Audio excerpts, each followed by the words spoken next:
Oh, live, we're live. Okay, so let's change what it looks like. Hi, everybody. Welcome to this conversation on mathematics, learning and education. I'm Madhav, and with me are Mo and Jam. We had another fireside chat on this channel a week ago, and Siddharth began with some very poetic stuff about flames and sparks and so on. I'm not going to try and replicate that. But please listen to that conversation after you're done with this one. But one tradition which I am going to follow, which Siddharth set a week or so ago, is not to waste time on formally introducing the people. And if you're interested, you can Google us. I would ideally just want to jump into having a conversation. So the intention for today is to have a conversation for around the first half an hour, and then we'll take questions. You can post your questions on the YouTube chat, or if you're on Facebook, on the Facebook chat, and they'll be compiled by members of our team, and they'll show up here, and I'll ask them after the first half hour. Okay, so the plan is to have a freewheeling discussion. However, to constrain the space within which we can freewheel, if that's a word, I'm going to throw out a couple of closely related questions. So firstly, suppose we were rewriting the school curriculum and you had to make an argument for including mathematics in it. Why should students learn mathematics, and why should schools and teachers teach mathematics? The second very closely related question is, when we say we want students to learn mathematics, what do we mean by that? So what exactly do we want students to learn? Okay. Jam, maybe you can start us off if you have any ideas. Well, okay, so why should there be mathematics in the school curriculum, right? That's the thing that you're beginning with. That, I mean, the standard answer is it's always been that way, right? I mean, of course, because ever since there was any notion of schooling, any notion of education, language and arithmetic was always considered what you were supposed to learn. Now, you can take more philosophical approaches and say, go back to the Greeks and say that, like, if you wanted to learn about thought, if there was a school of thought, there would be mathematics in it. And this is, okay. This is one way of going about it. I'm saying this historical thing is, I'm going into the historical thing because I think it's important. Because much of mathematics curriculum as we have in India today especially, but mostly all over the world, goes back to the Industrial Revolution. In fact, much of our so-called math curriculum in school is pretty much shaped by the times of the Industrial Revolution. And what was, mathematics was always there in all education, like I said just now, but the kind of mathematics that was there, right? And it was always arithmetic, and it was intended as life skills of some particular kind. In India, especially mathematics education, again, arithmetic had, Tamil, for instance, there was not that that long ago, but if you look at Tamil textbooks of old, you will find Ponnilakkanam and Nellilakkanam and so on. Grammar of the grain, grammar of the gold. Basically, grammar of the grain would involve large numbers. Grammar of the gold would involve fractions, minuscule fractions, etc. But invariably, the need to represent quantities, arithmetic, in a way that was like, intended for commerce, intended for life in some certain ways. Industrial Revolution changed it to in a particular way, as needed for factories or it's needed for the shop floor, the work floor. And now there were major debates in Europe. In Germany, there was a major debate, and in England, towards the beginning of the last century, where there was a fight, more or less, between the so-called abstractionists who wanted mathematics for abstractions and mathematics for technology, the technical schools.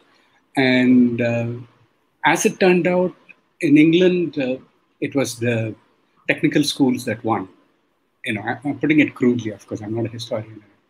And that was around the time textbooks were shaped in India, in the beginning 19 teens, 1920s, when mass education and the British system also. So we bought that thing whole scale, where calculus at the pinnacle of the curriculum. Calculus is the one that leads you to technical education, to physics, all that. And even today, if we look at the tall shape of the curriculum, calculus sits on top. And if you have to get to calculus by class 12, you have to do certain things in class 11. If you have to do that, and then you have to do something in trigonometry has to come in by a certain time. And if you have to bring in trigonometry by certain time, then you have to do certain kind of geometry and certain kind of algebra. It's pretty much, and I mean, many people say that it's shaped towards JEE. Actually, it's not. It's really shaped towards, calculus as the pinnacle.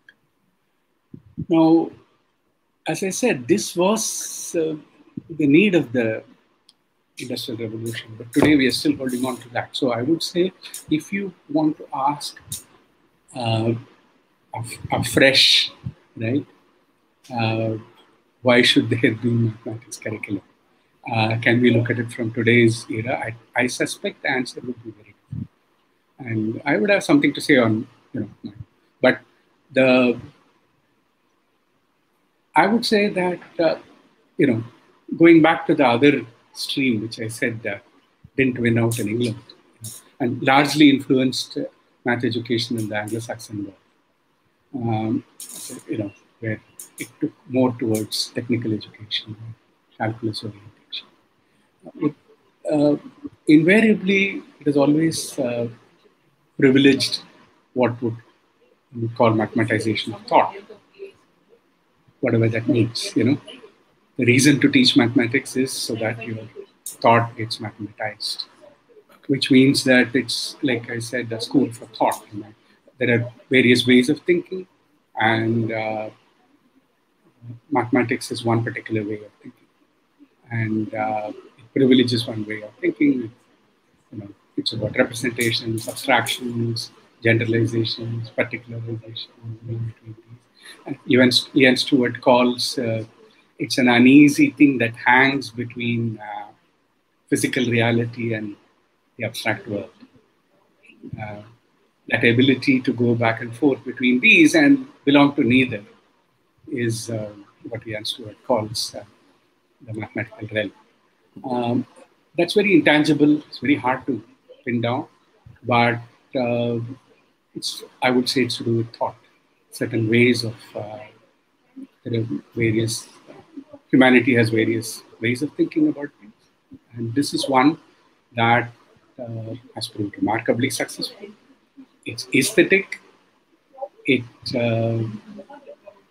fosters human resources in some particular way. Such answers may be vague, but we'll put them together. Yeah. So you're saying that what the goal you're seeing for mathematics education for today, as opposed to what the goal has been, you see it as developing certain thinking abilities or certain ways of thinking in students, right? More, it might be interesting if you want to pick up on that. What would that mean? What does that look like?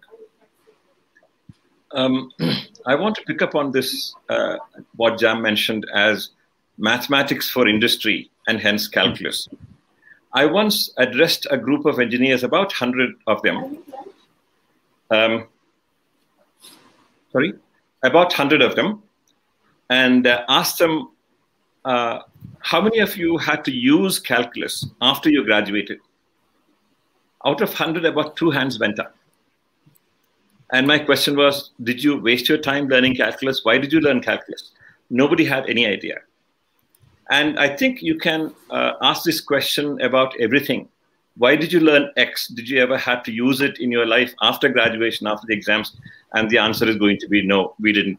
So if it is in terms of practical application in your practical life or in your professional life, most of what we learn in school is total waste of time. So you have to ask the question, is there something else that education can provide? And my answer would be along Jam's line, that there are certain mental capacities that you can learn from mathematics, from physics, any subject, psychology, sociology, philosophy. And those mental capacities will be of value to you in your personal life, in your professional life, and even your professional life and public life. So that's what we should aim at. And this is where mathematics as a way of thinking comes in. And that will be useful whether you are a chartered accountant, or whether you are a historian, or whether you are a minister, whether you are a dancer, whether you are a cook, it doesn't matter.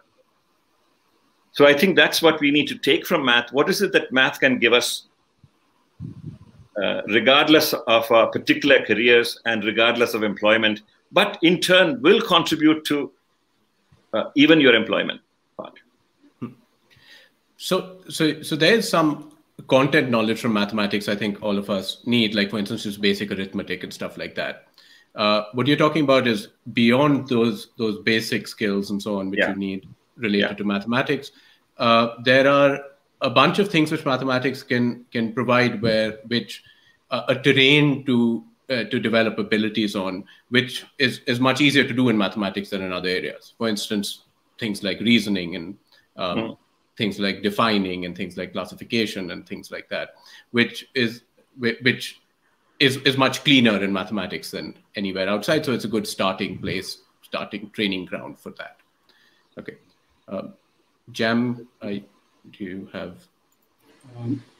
So, I mean, okay, now what is the sort of content that should be central? I mean, I think that's really the question, right? So I would put in a few things on this. In general, of course, there is always this relationship between content and process that is very important for me. I mean, in the sense that when you talk about mathematics content, invariably it's also tied with processes in mathematics. And like, for instance, you were talking about abstraction. Right? I tend to think of abstraction, visualization, generalization, representation. These are all processes. Processes involved in mathematical thinking. But in content, I would say one is mathematics of things. There is like a quote which I like by W.W. Sawyer, which I like very much, where he says, "Do things, make things, notice things, arrange things, and only then reason about things." This is a so in the sense that it's about objects, right? It's about objects. It's about shape. It's about quantity, and some kind of primacy to materiality, and then from there, a kind of rootedness in that. This is perhaps important. Then measurement. Right? Measurement is a measurement of anything. Measurement of it's again, as content goes, I think measurement is central because you tend to measure all sorts of things in mathematics. Once measurement becomes a habit, right? You look at a fan and you want to know how fast the fan is rotating. It's just not easy, right? So how do you measure many things? It might be measuring poverty. It could be measuring, but this idea that of measurement as some central thing that I think is a very important content area. Transformations tied to symmetries, and this idea that you do something and you want to know what change it causes and what are the things that do not change independent of what you do. This is a very central mathematical notion, and that informs all content, almost all ways of thinking in mathematics. Functional variation, perhaps at the heart of mathematics. And, you know, something like ratio, it's like in algebra and geometry and so on, functional variation comes, and then so-called commercial mathematics with ratio and proportion. But, but when you use a word like linear, right? The idea of linear, so much so that people even talk about something being non-linear, which is a little funny, right? Like talking about linear is very special. But the point is that the moment you say linear, a whole lot of stuff pops into your head. Right? So functional variation is a fairly deep notion that is central to it. So I would put that as one of the central ones. Abstractions.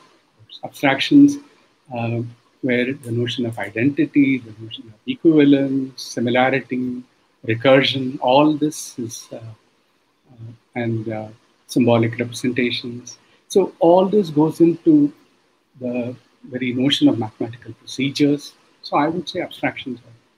And then if you want to put in this bucket, I would also add uncertainty. Right? The appreciation of regularity is as important as understanding of uncertainty and the relation between the two, which is what leads to all studies of randomness. So I would think of content as a set of such, as a set of such collection of entities, abstract considerations, and not so much as arithmetic, algebra, geometry, mensuration, which again dates back to a certain era. So we've kind of articulated different learning outcomes from mathematics at a few different levels. One is like the direct application, things like basic arithmetic, which you need for shopping and stuff like that. Then you also mentioned things like symmetry and transformation, which are things within mathematics, but help you think about things outside of mathematics in various ways. But at a high level, at a third level, what Mo mentioned was things like, at a high level of abstraction, what Mo mentioned were things like defining and reasoning and things like that, which are kind of epistemological tools of within mathematics, which also exist outside of mathematics. And mathematics can be a training ground for understanding those tools, which you could then use in other areas. So we kind of have three levels of learning outcomes potentially associated with mathematics. Mo, would you like to pick up on something which has been? Yeah, I would actually agree with all of them. I mean, I don't particularly care for the shopping mathematics; it is necessary, but limit. I mean, it's not a great deal of mathematics that you need to go, buy things and so on, or even for things like the kind of mathematics that bank clerks need, or kind of mathematics needed for accountancy and so on. But I want to pick up on what Jam mentioned as the concepts of mathematics, like abstraction, like generalization, like in particular, I want to pick up on symmetry and transformation. Now, if you look at symmetry and transformation as a concept, you find exactly that's what Jam mentioned as what gets changed and what remains unchanged is the essence of symmetry. And you can restructure it without the parameter of time as same versus different. And if you formulate it as same versus different, it becomes invariance and variability. Then it becomes useful for everything. For example, take what biologists call homology. So if you look at the skeletal structure of the human arms and birds, skeleton wings, and chimpanzees, and so on, you find the same structure. And so that structural invariance, granted that there are differences, there is also a core of invariance. That is what biologists call invariance. Sorry, biologists call homology. Okay, and there is homology even within a body. There is a structural invariance in the structure of my arm and structure of my legs. In linguistics, for example, if you look at the passive and the active, there is something that is invariance and something that is variable. So you call it, linguistic homology. You find this all over. Every place you find this. what biologists call invariance, sorry, biologists call homology, and what linguists call universals, and what mathematicians call symmetry, what is called in music the variations of the same theme, the same melody. It's all over the place. Jungian archetypes are of that type. If you focus attention on that and help students to learn the nature of invariance and variability through mathematics. So, for example, you can change the size and retain the shape. Or you can, in fact, think of retaining the shape and, sorry, retaining the size and changing the shape, if you want. And various possibilities exist. That would be like providing students immense power of thinking, conceptual thinking, to cut across all disciplinary boundaries, as opposed to mere calculation of a local type. Calculation is important, but mathematics should not be limited to making calculations. Or even the symbolic representations are important, but only after the concepts have been developed. Okay. Yeah. Jam, we can't hear you. Yeah, so what Mo said just now, I think is important in almost everything that I was talking about. I mean, he took symmetry and transformation as an example. I mean, the very fact that we talk about mathematics curriculum as if it were one entity, you know, one standalone entity, which has no relationship with anything else, right? Which is itself problematic, really. I mean, actually, it's so related to so many other things, right? I mean, we were talking about the mathematics for science and technology, right? Now, measurement, which I was talking about as something central, right, is essential. I mean, the notion of estimation, the notion of approximation, and the notion of error bars, that's something very beautiful, because you estimate, but you also have a way of saying, okay, my estimation comes with so much error. I can give you boundaries on that error, right? Now, that's almost an attitude. When you develop that, and it's indispensable for doing any science, right? It's very, very difficult to think of doing physics and chemistry without those abilities to estimate and approximate. So these things flow very naturally. And it's very hard to say this is mathematics being used in physics. Actually, a fair amount of these things come into mathematics from physics, right? A whole lot of calculus, I mean, the way you understand calculus came from trying to understand motion, right? So we also, for administrative convenience, you draw very sharp boundaries, right? Of course, you have a mathematics period, right? 45 minutes when you think mathematics, and then history. And this. But we tend to get confused by the same administrative convenience into drawing very sharp boundaries. And it's when things flow between, right? When we use certain paradigms and go across and see connections, the understanding that you get, I would call that mathematical as well. I don't know what that is, but it is as mathematical as, working with specific representations and talking about them in a particular formal language. Sorry. So just before we move on to anything else, please ask questions. There haven't been many so far. There are a reasonable number of viewers, but no question. But I think only one or two questions. So please post them. So just going back to what Jam just said. So what you're talking about is the importance of being able to move between different silos across academia. So being able to students to be able to start to think about something in mathematics and then use that in biology, and then come back to mathematics and make some do something with what they learned in biology with the mathematics, and so on. Being able to move back and forth, right? Mo, is there anything you would like to add to that? Actually, following up on the thread that Jam provided, if you go back to your earlier question, if you can change the existing math curriculum, how would you change it? I would say the most serious problem in mainstream math education is that it prioritizes calculation over everything else. Calculation is the way of manipulating symbols to arrive at certain results. While this is important, that's not all there is in mathematics. There is a lot of thinking, conceptual aspects of mathematics. And even that calculation, what is prioritized is high speed. So take, for example, the typical questions that you get in the aptitude tests or in the examinations and so on, in MCQs. You get 2 minutes, sometimes even 1 minute. Okay. So what it prioritizes is extreme high speed. The way calculators work, they expect students to imitate calculators without thinking. Calculators don't think, humans do. So the people who get high marks in mathematics are the people who function like calculators. And they can, of course, never be like calculators, not that high speed. The other kind of mathematical thinking, even formal thinking, not the high-speed mathematics, but slow thinking of formal thinking, is discouraged.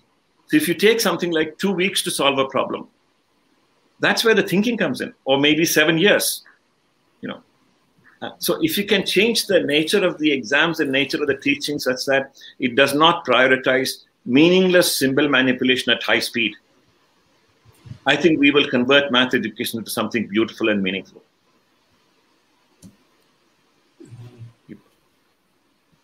Yeah. So, can I add something to that? Because it's, I slightly differ in the sense that certain computational calculation abilities are very important. And speed is important in a certain sense, like, in the sense like when you learn to read, right?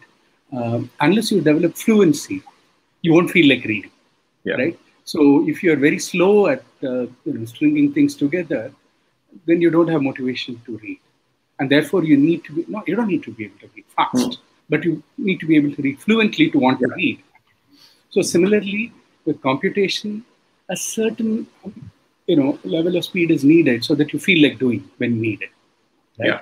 So it's important. So it's not that you have to every time, if you start every time going back to first principles and doing, you won't feel like doing it. And therefore you need. So rather than leave it at that, and think about another one which is related to speed, right? I mean, supposing I ask you to find, I don't know, there's no reason to ask you, but supposing I ask you to find 237 times 56. I mean, if you are sane, you would use a calculator. Right? Yeah. When it's available to you, right? But on the other hand, it's very reasonable to say it's more than 10,000. I think it's important to be able to say it's more than 10,000. It's because it was 200 and something times 50 something. Come on, that you should be able to do in your head, right? And you should be able to do it fast. This is very important, right? Because it's only if you are able to do it mentally and fast and realize that it's certainly about 10K, right?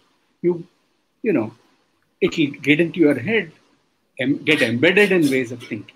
This is very important. So thinking about calculation is very important. So unfortunately, as Moses, our assessment privileges being able to do things fast without actually thinking about procedures.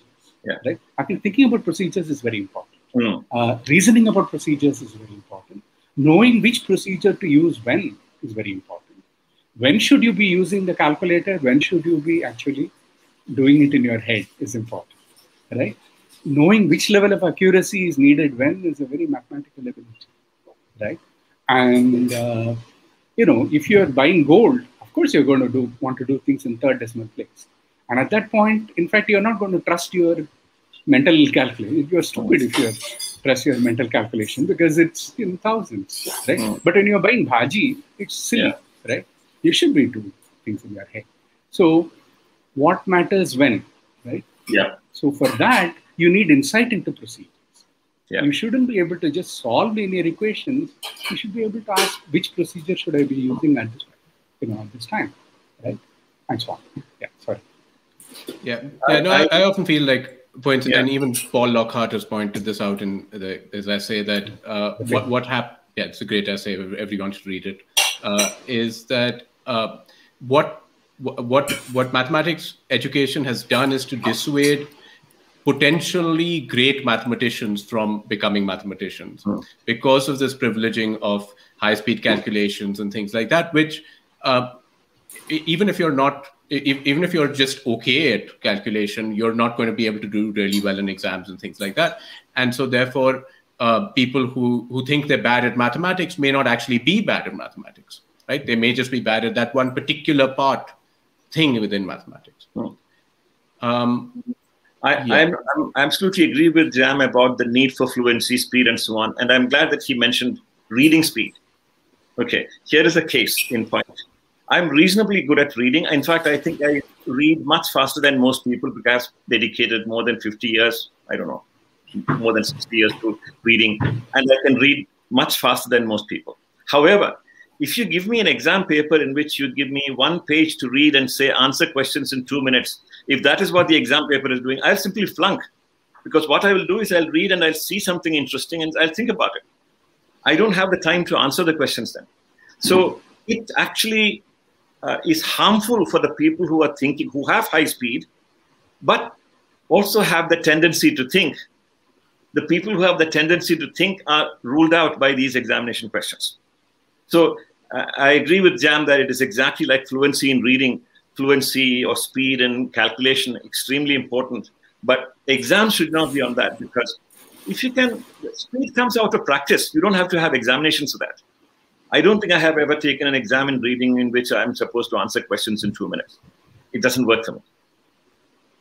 So yes, but that will come without examination.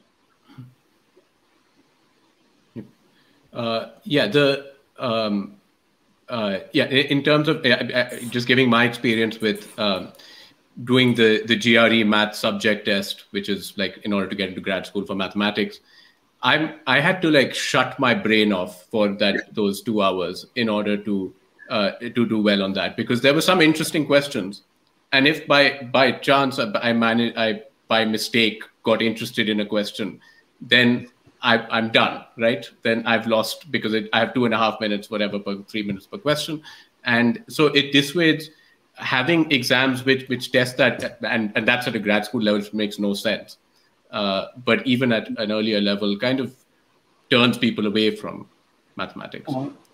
No, but these are large-scale examinations, like board examinations or competitive examinations or whatever, where there are limitations. There are limitations of really mass testing, and the tragedy is that the shadow of these board examinations looms large over class examination in September, where a teacher knows. That's the much bigger tragedy, that the class 7 September examination is conducted as if it were a board examination conducted by.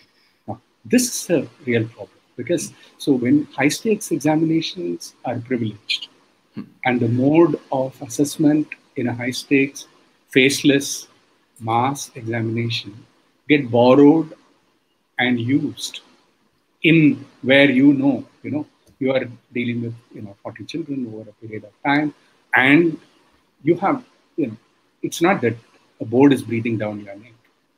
You still follow pretty much the same, right?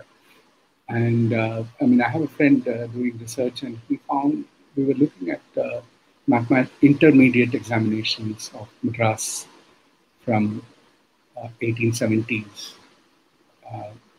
Late 19th century, early 20th century question papers. And they're not that different from your +2 question papers today. Okay. You can say, of course, mathematics has not changed. It's the same mathematics.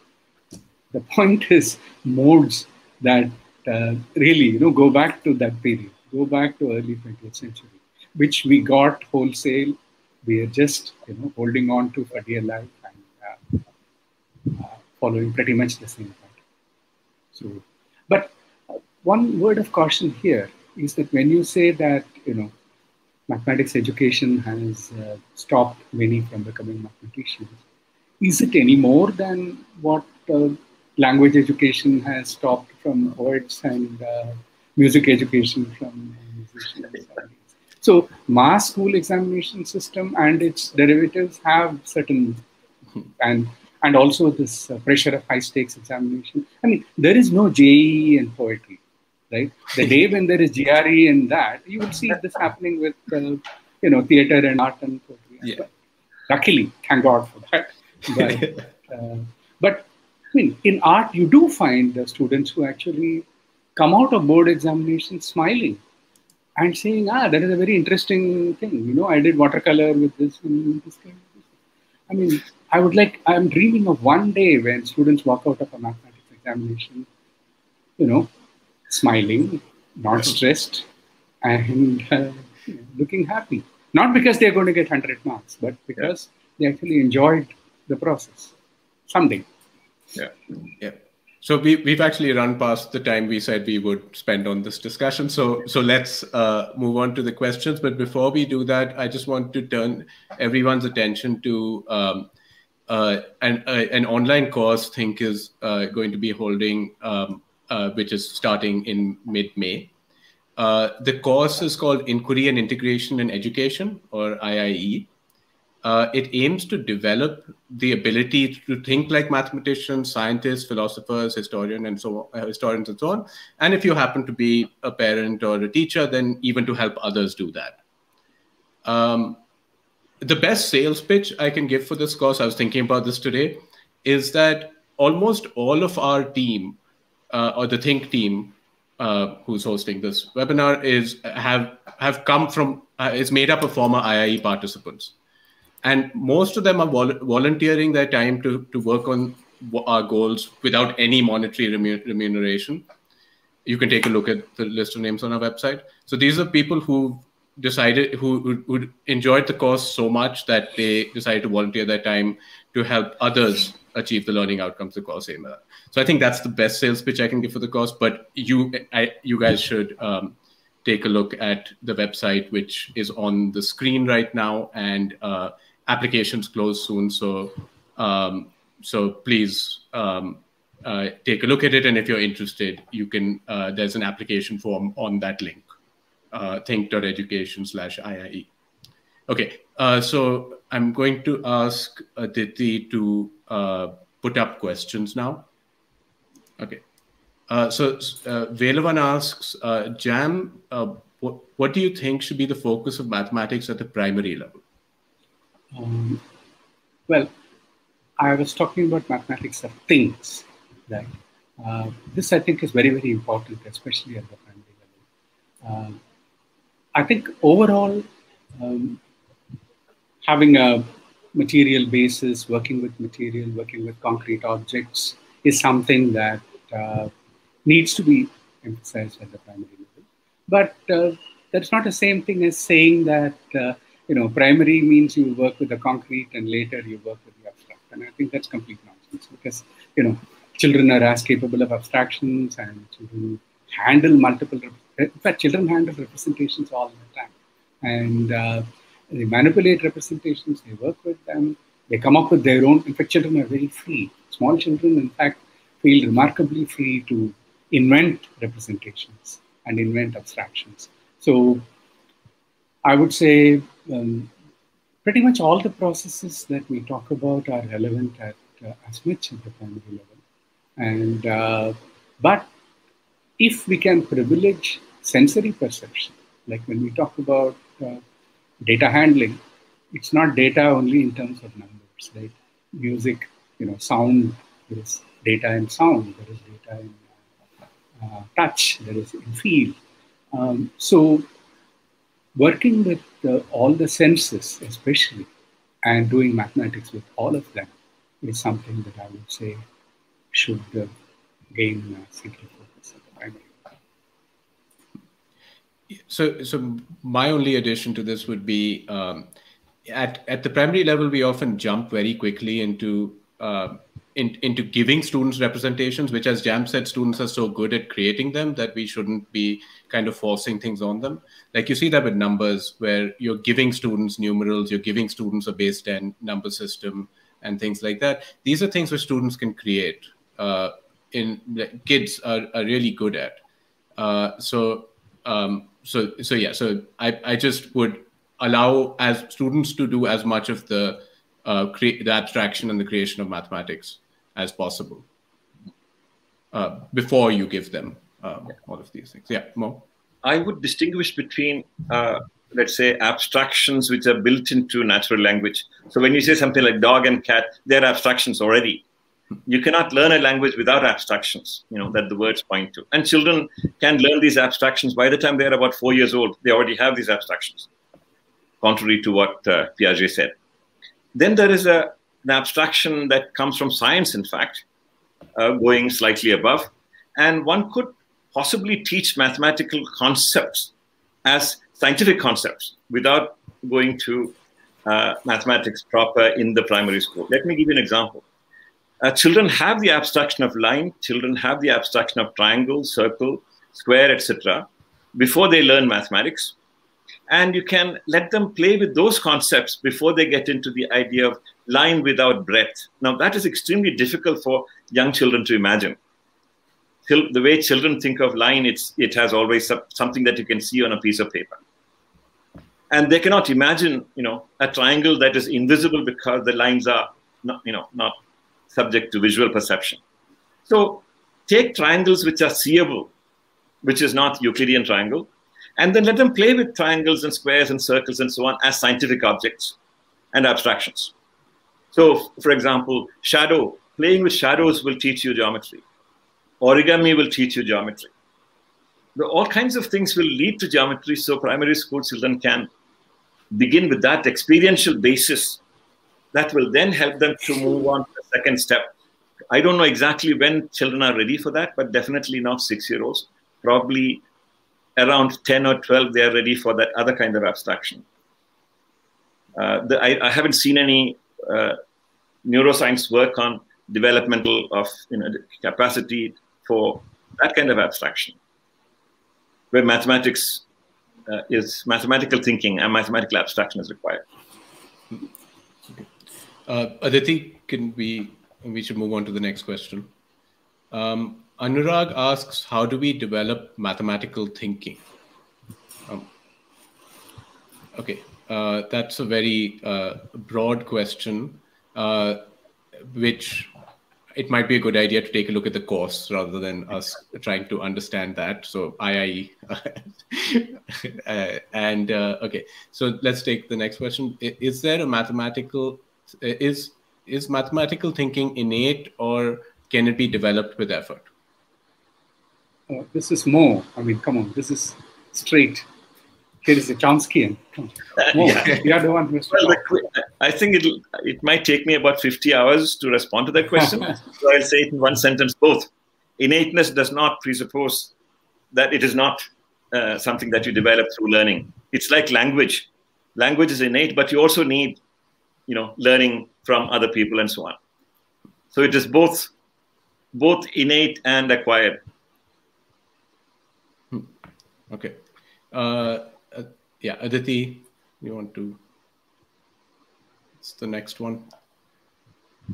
Okay. Sriram asks, should estimation be taught to children from an early age to just see or observe and arrive at broad inference?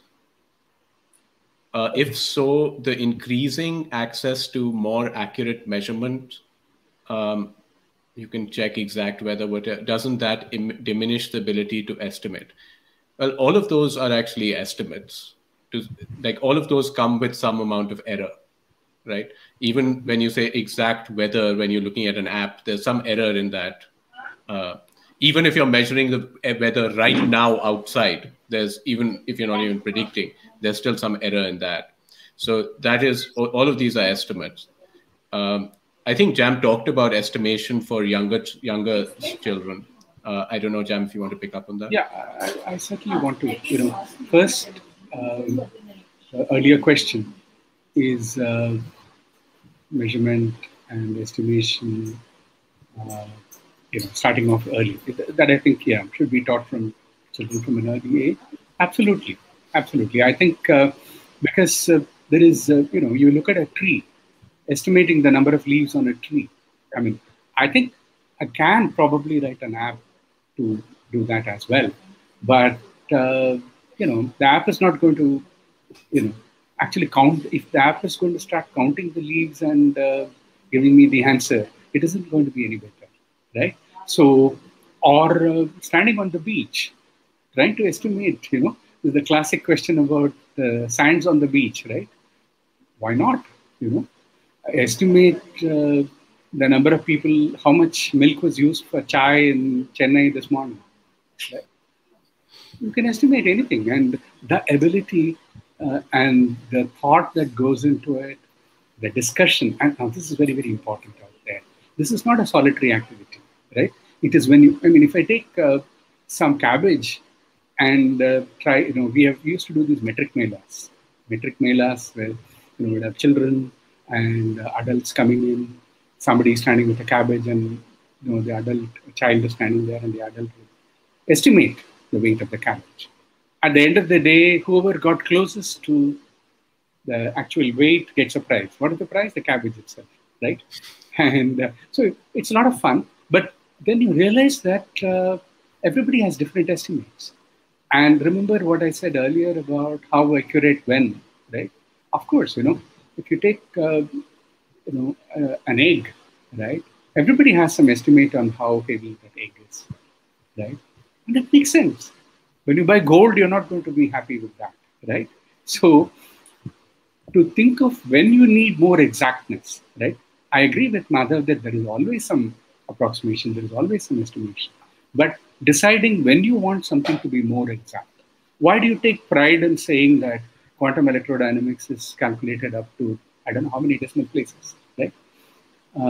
And whereas, so this is the sort of understanding that comes through. This is the most essential part here. So I would say estimation as a habit from an early age on is very important. Later, you might estimate the number of terms, over which some particular series converges. Right? You start estimating all sorts of things, but it's only when it's a habit that. And what does technology do in this? Well, technology could be enslaving. Technology could be liberating. I'm afraid there is no easy answer to that one. But really knowing what you need when is in your head, and that should be firmly under your control. When do you need technical tools? When do you need what sophistication you need in your technical tool for measurement?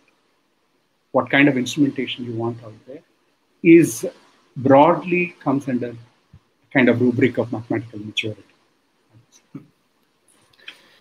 Yeah, so there's kind of two parts to estimation which you talked about there. One is estimating something given whatever you have, and the other is trying to figure out what degree of exactness you need for a particular measurement for a particular purpose, and then figuring out a way to get that degree of exactness for the measurement that you're taking.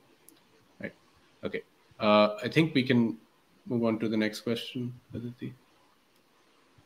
Raj Shekhar Iyer asks, how closely should logic and reasoning be integrated with mathematics teaching?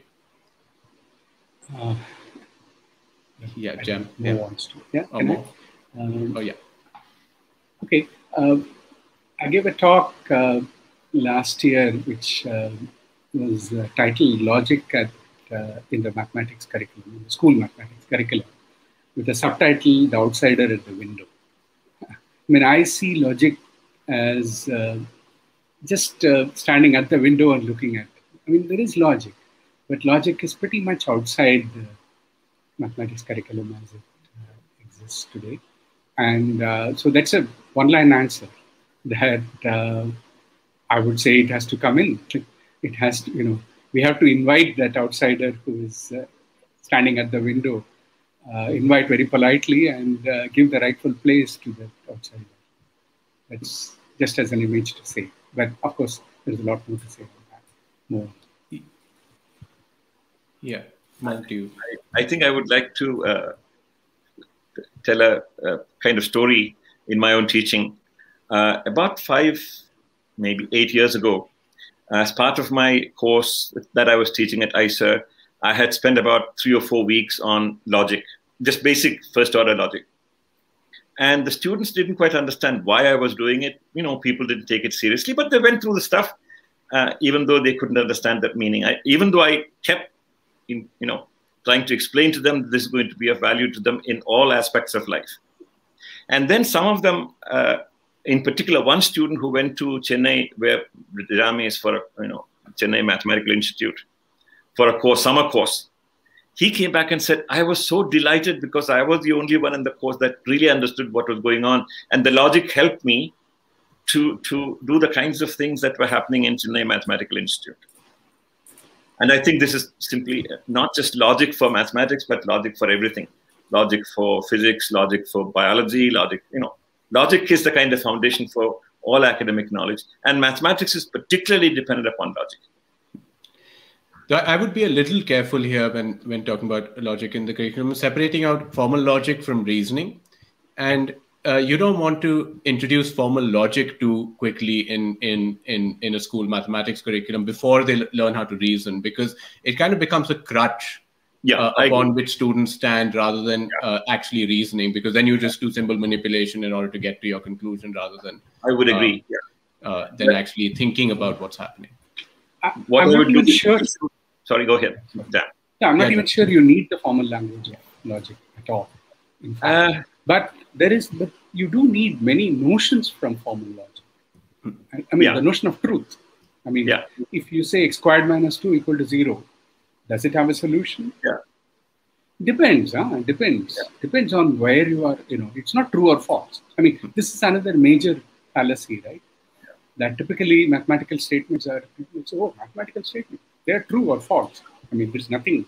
I mean, and I'm not saying they're fuzzy. That it's somewhere. I'm not saying any such thing. I'm saying, of course, it's true or false, but it depends on what your interpretation is. Right? If you're talking about over the integers, of course, it doesn't have a solution. Whereas if you're talking about over real numbers, it has a solution. So this is a deeply logical notion that the truth of a statement is dependent on the model in which you interpret the statement. Now, that is logical ability that is very badly needed for mathematics. Right? So we can identify many such. Not just, I'm saying, when you talk about reasoning, it is not only about deduction, right? It is not only about, but it's reasoning about theories, reasoning about models, reasoning about model construction, where there are many deep logical insights built into it. Like when I use a certain procedure, even to ask how reliable is my procedure? Does my procedure work in all cases? These are logical abilities. So yes. And so this doesn't need the language of formal logic as such, but many logical abilities that are part of life. Jam, I would actually, even though I have been an opponent of doing formal symbol manipulation in schools, I would say there is a place for learning a bit of formalism after you have learned reasoning. Formal logic is useful to train your mind for greater precision and greater rigor. But it shouldn't be restricted to that. We should also know the limits. So let me give an example. We do causal reasoning, but there is no formalism for causal reasoning. But I've noticed that if you introduce them to some kind of formalism, it helps students to learn causal reasoning much better. The same way, take something like the following inference. If you say, John murdered Bill, any English-speaking person will know that after that event, Bill is dead. Before that event, Bill is not dead, Bill is alive. John did something to Bill. There are so many inferences that you can make from that one sentence. Now, propositional logic, not even predicate calculus, will give you those inferences. So there is a limit. However, there are systems of logic that can give you those inferences as well. So what we need is to introduce students to a bit of, after reasoning, a bit of formal tools, not a great deal, to sharpen their conceptual ability. And that is where the formal systems come in. It's kind of like saying, I want to be able to distinguish between two sounds, let's say the vowel in thick and the vowel in tick. Slight difference, which most people don't hear. You can learn to hear those sounds with instrumentation. If you use spectrograms, you see the differences, and after a little while, you begin to hear those things. That is where the formalism comes in, to train the mind. Yeah. Yeah. Okay, let's take another question. This might be the last one, depending. What makes, Syed asks, what makes students hate/fear mathematics? Mo, do you? And Ramesh's question, which is closely related, is what could be some ways to make mathematics learning more interesting for students to learn better and enjoy it? Mo, do you want to, or Jam, do you? Okay. Yeah, so I think assessment has already been talked about. I think modes of assessment are a very important reason for the tiers associated with math. I mean, in the sense that in language, I can always write something. And, in science also, I can, and remember the written mode dominates of assessment. And it's not that I'm doing things, but I'm answering written questions and written answers. And there, the tyranny of the one right answer obtained by the one method that has been taught. So either you know that method and can produce exactly that number, or you are dead. Now, the kind of fear and anxiety that it gives, because if I'm, rolling out chapatis and you're standing there and saying, okay, there is a particular perfect shape, and if you don't get it, you're dead. The anxiety is going to keep. So anxiety is the enemy of learning, and that is, I think, perhaps the biggest reason. I mean, it's not so much fear as anxiety, anxiety leading to fear. And if we can remove that, I would say all attempts are about making it interesting, enjoyment, I would say has to address that very important question. In my estimation, at any time in the world, there are at least 100,000, I would put it as somewhere around 100 million adolescents, teenagers who have some self-esteem issues, some self-confidence issues. It's nothing less than that. It's such a huge, huge part of humanity. So if we are talking about this is not something light, like, oh, I'll do some few free activities and make it more fun. No, it's not that. I think it is a central question of mathematics education grappling with this very important problem of, the psychological language, about alleviating anxiety, which means giving a sense of success. You are usually where you have a sense of success, you're not afraid. You're willing to try. That is what we need. Bigger topic. Yep. Let me add just one sentence sales pitch, Jam, to this question. If you continue following the mainstream education of mathematics, you create math haters and mathophobics. If, on the other hand, you teach math the way we do in Think, then you create math enjoyers and math lovers. Just one sentence. Yeah, I think outside of the thing of decreasing the anxiety and so on, which I think Jam is right, that has to be addressed if anybody wants to deal with these issues. Outside of that, there's also one entire thread of mathematics education, which is basically trying to make mathematics more fun by introducing like things extraneous to mathematics, by like having activities and things like that, which